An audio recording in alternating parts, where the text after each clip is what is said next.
Dear student, आज हम लोग विष के दांत के बारे में बात करेंगे, जिसके लेखक का नाम है नलिन बिलोचन शर्मा।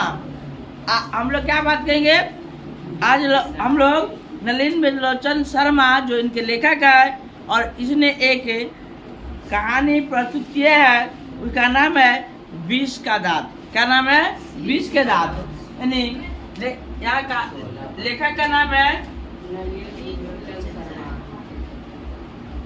इसका नाम है नलिन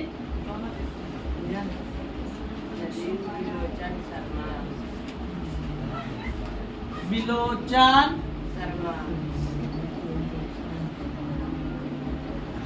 शर्मा लेखक का नाम है, और एक कहानी लिखा है जिनका नाम है विष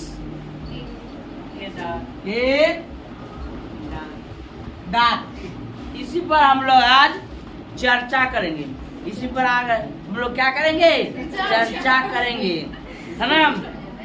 लिखिए, एग्जाम में पूछा जाता है, आप लोग लिखिए। नलिन बिलोचन शर्मा का जन्म कब हुआ था? नलिन बिलोचन शर्मा का जन्म कब हुआ था?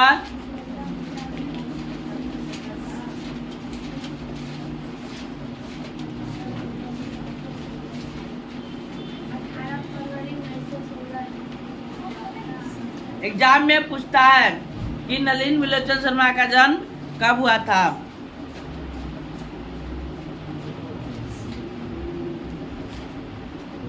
लिखे, नलिन बिलोचन शर्मा का जन्म 18 फरवरी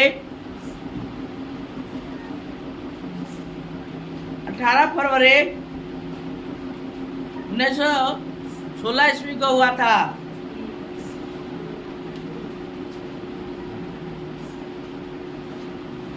18 फरवरी 1916 ईस्वी को हुआ था।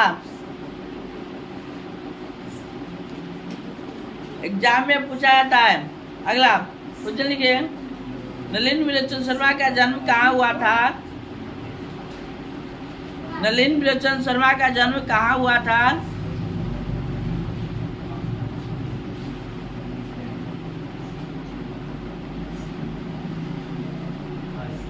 लिखिए, नलिन बिलोचन शर्मा का जन्म पटना में हुआ था। नलिन बिलोचन शर्मा का जन्म पटना में हुआ था।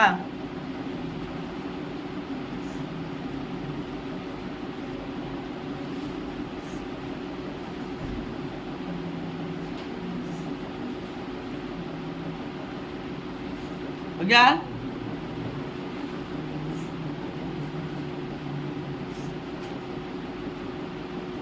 अगला लिखिए, नलिन बिलोचन शर्मा की मृत्यु कब हुई थी? नलिन बिलोचन शर्मा की मृत्यु कब हुई थी?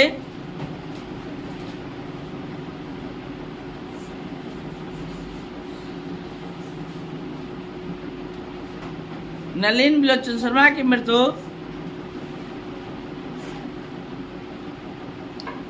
12 सितंबर 1961 को हुआ था।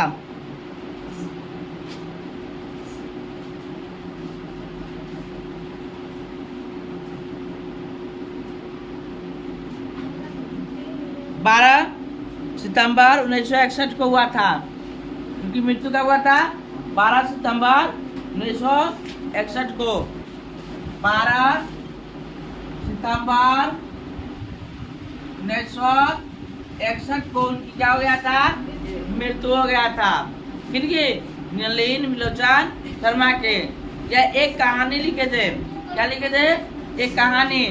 इस कहानी का नाम था विष के दांत। यह एक कहानी लिखे थे नलिन बिलोचन शर्मा, जिसका नाम था विष के दांत। एक कहानी लिखे थे नलिन बिलोचन शर्मा, जिसका नाम था, बोलो क्या नाम था? विष के दांत। क्या नाम था? विष के दांत। ओके, अब देखिए विष के दांत कौन है? बड़ा खतरनाक होता है ना। ये क्यों उसके विष के दांत कहानी का नाम पड़ा, हम आपको लास्ट में बता दूंगा। पहले समझिए, सेन साहब, वह जो नलिन जो है जिनके बारे में लिखा था, है ना, वहाँ का एक उनके गांव का या उनके जो रिश्तेदार का जो मानो वह एक आदमी था जिस व्यक्ति का नाम था सेन साहब। कहानी इस प्रकार है कि एक सेन साहब व्यक्ति था। सेन साहब कहने से ही पता चलता है कि वह नहीं पैसा वाला आदमी है। उस समय के कैसा व्यक्ति था सेन साहब? पैसा वाला। कैसा था? पैसा वाला आदमी था। कौन था पैसा वाला? सेन साहब। सेन साहब की एक मोटर कार बंगले के सामने बरसाती में खड़ी है। बरसाती में क्या है? खड़ी है। सेन साहब के पास एक मोटर कार है। सेन साहब के पास क्या है? एक मोटर कार है। मोटर कार देखने में कैसा है? काला। कैसा है? काला, जिसे ब्लैक कहते हैं। और सेन साहब के पास क्या है? एक मोटर कार। मोटर कार कहाँ है? बरसाती में है। कहाँ है? बरसाती में। याद करते चलिएगा, एक बार में कहानी याद और एग्जाम में आएगा तो पूरा 100 पार, है ना। करता है काली चमकती हुई स्ट्रीमर इंड जैसे कोयल घोंसले में कि कब उड़ गए। सेन साहब को इस कार पर नाज है। बिल्कुल नई मॉडल 7,500 के आई है। सेन साहब के पास क्या था? एक कार था। क्या था? एक कार। उस कार की कीमत कितना था? याद रखना, एग्जाम में पूछता है। आप लोग भी याद कर लीजिए कि सेन साहब के जो कार था उसकी कीमत 7,500 था। सेन साहब की कार की कीमत क्या हजार? सेन साहब के जो कार था वो कितने हजार के? 7,500 के, है ना। ऐसे में घुमा के पूछ सकता है ना। वह देखने में कैसा था? कार काला था। कैसा था? काला था। एकदम चमचमाता हुआ, एकदम झकझकाए, एकदम टन था, है ना। एकदम लाइट करता था। तुम उसमें अपना चेहरा भी देख सकते थे, है ना। वह दर्पण की तरह चमकता था और वह बहुत प्यार से उन्हें रखते थे अपनी कार को। कौन रखते थे? सेन साहब। या कौन कर रहे हैं? लेखक कर है। उस लेखक का नाम क्या है? नलिन त्रिलोचन शर्मा। ठीक है, यह बोल रहे हैं इस कार पर नाज है। बिल्कुल मॉडल नया 7,500 के, काला चमचमाता कार और कहीं पर धब्बा भी नहीं है। क्लीनर और सोफर की सामत की समझो। मेम साहब का सख्त ताकीद है कि खोखा खोखी गाड़ी के पास भटकने न पाए। यानी पूरा सख्त था। सेन साहब ने अपने पत्नी को क्या कहे हुए थे मालूम है? यानी अपने पत्नी को कहे हुए थे, सुनिए, जो खोखा और खोखी है वह उनको हमारे कार के पास नहीं जाने दिया जाए। तो कहीं ऐसा ही खोखा खोखी क्या होता है? खोखा माने जो होता है, खोखा के मतलब पुत्र होता है और खोखी के मतलब पुत्री होता है ना। जो उनका खोखा था। और क्या सुनिए, सेन साहब के पास एक खोखा था जिनका पुत्र, वह जो पुत्र था, कौन था? पुत्र में आ गया। वो बड़ा खतरनाक था। खतरनाक के मतलब मारने वाला नहीं, माने ज्यादा, माने यूँ कहिए ना, बचपना ज्यादा था, है ना। सामान को तोड़ फोड़ ज्यादा हुआ करता था, बदमाश टाइप का था, है ना। किसी का वैल्यू नहीं करता। कौन? उनके पुत्र जो था खोखा, वह, इसका नाम क्या था? कासू। अच्छा देखते हैं कासू है कि आंसू है ना। आगे बात। लड़कियां तो 5 बड़ी सुशील है। लेखक साहब कह रहे हैं। लेखक साहब कौन लेखक साहब? वह नलिन त्रिलोचन शर्मा जी कह रहे हैं कि नलिन त्रिलोचन शर्मा जी कह रहे हैं कि लड़कियां उनका 5 गो है, बड़ा सुशील है, सुंदर है, गांव में वैसा कोई नहीं है ना। ऐसा है। कौन कह रहे हैं? नलिन त्रिलोचन शर्मा जी कह रहे हैं। आखिर बेटी है तो सेन साहब के, सेन साहब, है ना। और बड़ा सुशील है। सुशील के मतलब किसी से नहीं बोलता है, न किसी से ज्यादा बात करता है, उसे कहते हैं सुशील। और सुंदर तो सब लोग जन्मे करता है, सुंदर के आकर। ये बात कौन कर रहा है? यह नलिन त्रिलोचन शर्मा जी कह रहे हैं सेन साहब के बेटी के बारे में। और खोखा से बड़ा खतरनाक है, वो बड़ा बदमाश है। कौन कह रहे हैं? वह नलिन त्रिलोचन शर्मा जी कह रहे हैं। इसीलिए 5 उनके कितने बेटी है? 5 को बेटी थे। सेन साहब की क्या बेटी, 5 लोग बेटी उठारी और 100 लड़कियां। तहजीब और तमीज की तो जीता जागती मूर्त है। वो कहता है तहजीब और तमीज उसमें कूट कूट के भरा हुआ है। तहजीब और तमीज उसमें कूट कूट के भरा हुआ है, माने एकदम सबको बड़ा इज्जत करता है। जो भी आते हैं उनको क्या करते हैं, इज्जत करते हैं और इज्जत में रहते हैं, है ना। वक्त चलाए उन्हें किसी के में ताम झाम न बोलते न रहते न बतियाते, इसी को कहते हैं, है ना। एकदम जीती जागती मूर्त है। मिस्टर और मिसेस सेन ने उन्हें क्या करना चाहिए यह सिखाया हो या नहीं, क्या क्या नहीं करना चाहिए इसकी उन्हें ऐसी तालीम दी। ऐसी तालीम के मतलब क्या होता है, ऐसा तालीम माने उनको ऐसा ज्ञान दिया कि कैसे किसके साथ रहना है। कौन दिए ज्ञान, सेन साहब। कौन दिए, सेन साहब। यह बात कौन कह रहा है, नलिन त्रिलोचन शर्मा जी बोल रहे हैं। ऐसा ज्ञान कूट कूट के भरे हुए हैं, है ना। कठपुतली और उनके माता पिता को इस बात का गर्व है कि वे कभी किसी चीज को तोड़ती फोड़ती नहीं है।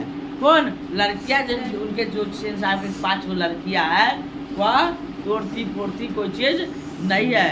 वो तनुकों को तोड़ फोड़ नहीं करता, बदमाशी नहीं करता है। वे तो दौड़ती है और खेलती भी है, लेकिन सिर्फ शाम के वक्त खेलती है, कूदती है, लेकिन शाम के वक्त। चूँकि उन्हें सिखाया गया है बातें उसकी सेहत के लिए जरूरी है, वे ऐसी मुस्कुराहट अपने होठों पर ला सकती है कि सोसाइटी के तारिका भी उससे कुछ सीखना चाहे। माने वह हंसती नहीं है, मुस्कुराती है। कौन, सेन साहब के पुत्री। वह कह रहे कि वह हंसती नहीं है, ऐसी मुस्कुराती है कि वह अगल बगल के पड़ोस उनको मुस्कुराहट को देखने के लिए हमेशा कहते कि ऐसा हम लोग मुस्कुराहट आ जाता नहीं देखने के लिए ललचाते हैं। और कहते हैं कि देखो तुम लोग हो, वो अपने बगल अगल के जो पड़ोसी है अपने पुत्र पुत्रियों को कहते हैं उनके से, देखो ये सेन साहब की बेटी है। कौन है, ये सेन साहब की बेटी है। देखो कितना प्रेम से हंसती है, मुस्कुराती है, और तुम लोग हो एकदम खिखिर की तरह हंसते हो, है ना। तो ये बात बोलती है। कौन कह रहा है, यह सेन उनका पड़ोसी के आदमी कह रहा है, उनका माँ बाप कह रहे हैं। किन से, अपने बच्चों को तुलना करते सेन साहब के पुत्रियों से। पुत्र से नहीं जी, पुत्रियों से। किन से, पुत्रियों, क्योंकि पुत्री बहुत सुशील है ना। शरारती बच्चों से घिस कर कहते हैं, एक तुम लोग हो और मिसेज सेन की लड़कियां है। अबे फूल का गमला तोड़ने के लिए बना है। वह सोसाइटी के जो है वो कहते तुम लोग हो, मेरे फूल का गमला तोड़ दिया। देखो सेन साहब की वो बेटी है तो कितना अच्छा, एक भी फूल के गमला तक आज तक नहीं तोड़ा, और तुम लोग मेरे फूल के गमला तोड़ देते हो। कौन कहते हैं, पड़ोसी के, उनकी माँ कह रही है अपनी पुत्री को, ठीक है, फूल का गमला तोड़ देता है। तुम खाली फूले के गमला तोड़ने के लिए बनी हो, नहीं कोई काम धाम के नहीं हो, है ना, खाली खाती हो और फूल का गमला तोड़ के नुकसान करती हो। कौन कह रहा है, वह कह रहा है। कौन, वह कह रहा है पड़ोसी के माँ बाप उनका। सो जहाँ तक सेन परिवार की लड़कियाँ का सवाल है, उसके मोटे की चमक धमक को कोई खास खतरा नहीं था। वह कोई खास खतरा नहीं था, नहीं। लेकिन खोखा भी तो है ना, खोखा जो एक ही है। खोखा क्या वो है, एक है, लाडला है, प्यारा है। तो लाडला भाई तोड़ देगा तो कोई दिक्कत नहीं, उन्हीं से ज़्यादा खतरा होता था, उन्हीं से कहा होता था खतरा, है ना। सबसे छोटा है खोखा, उम्मीद बुढ़ापे की आंखों का तारा है। यह नहीं कि मिसेज सेंस अपना और बुढ़ापे का कोई ताल्लुक किसी हालत में मानते को तैयार हो। और सेन साहब तो सच में बूढ़े नहीं लगते, सेन साहब बूढ़े नहीं लगते। बात कौन कर रहा है, नलिन त्रिलोचन शर्मा जी बोल रहे, वो सच में बूढ़े नहीं लगते हैं, लेकिन मानने लगते हैं। बात छोड़िए, हकीकत तो यह है कि खोखा का आविर्भाव तब जाकर हुआ था जब उसकी कोई उम्मीद दोनों को बाकी नहीं रह गई। खोखा जीवन के नियम का अपवाद था अब, और यह अस्वाभाविक नहीं था कि वह घर के नियमों को भी अपवाद हो। वो घर के नियम को अपवाद मान के वह बहुत नुकसान करता था, है ना। कह रहे कि इस तरह मोटर को कोई खतरा हो सकता था तो सिर्फ खोखा से था, क्योंकि वह सेन साहब के लाडला था। क्यों? सेन साहब का लाडला था इसलिए, और कोई से खतरा नहीं था। उनकी जो बेटी थी वह डरती थी। उस बेटी का जो बात ऐसी थी कि सीमा और सेन साहब की बेटी के, सेन साहब की क्या थी? बेटी थी। सेन साहब की क्या थी? बेटी थी। क्या को बेटी? 5 को। क्या को बेटी? 5 को। बड़ा नाम है प्यारी, है ना। सेन साहब की याद रखेगा, तो एग्जाम में पूछता है 5 बेटी के नाम। क्या नाम है? सीमा, सीमा, रजनी, आलो से रजनी, सीमा, रजनी, उसके बाद है आलो, आलूआ न समझ लिया, आलो, और सीमा, रजनी, आलो, शेफाली और आरती। सीमा, सीमा, रजनी, आलो, शेफाली और आरती, है ना। बड़ा हल्का है, पूरा नाम पूरा नहीं, वो आरती है, याद हो जाएगा, है ना। हाँ, एगो सीमा है, सीमा की याद कर लो, घर के आसपास होगा, सहेली होगा। रजनी के याद कर लो, याद हो जाएगा। हर के भाई एगो फ्रेंड है रजनी, और रजनी का फूल भी है ना। और उसके बाद आलो के अलुआ की याद कर लो, हो जाएगा, हो जाएगा। शेफाली की याद कर लो, जे शेफाली रहता है। आरती के याद करो, आरती दिखाने का काम आता है। से क्या हो गया? 5 को। क्या हो गया? 5। एग्जाम में पूछता है कि सेन साहब के कुल कितने पुत्रिया? अगर 5 को, तब पूछा कौन कौन, सबके नाम कह देना। जी हाँ, हर साल हो जाता है, साल उस साल आई जगह पूछते रहता है। इसलिए आप लोग याद कर लीजिएगा, याद नहीं तो लिख लीजिएगा, है ना। उनके लिए घर में अलग नियम थे। ए बोगा वो लड़किया के लिए अलग नियम, और कोका को लाडला का पुत्र था सेन साहब के, उनके लिए अलग नियम होता था। दूसरी नियम और दूसरी तरह की शिक्षा थी, और कोका के लिए अलग दूसरी नियम था, है ना। अब हम लोग नेक्स्ट क्लास में बात करेंगे अगले वीडियो में।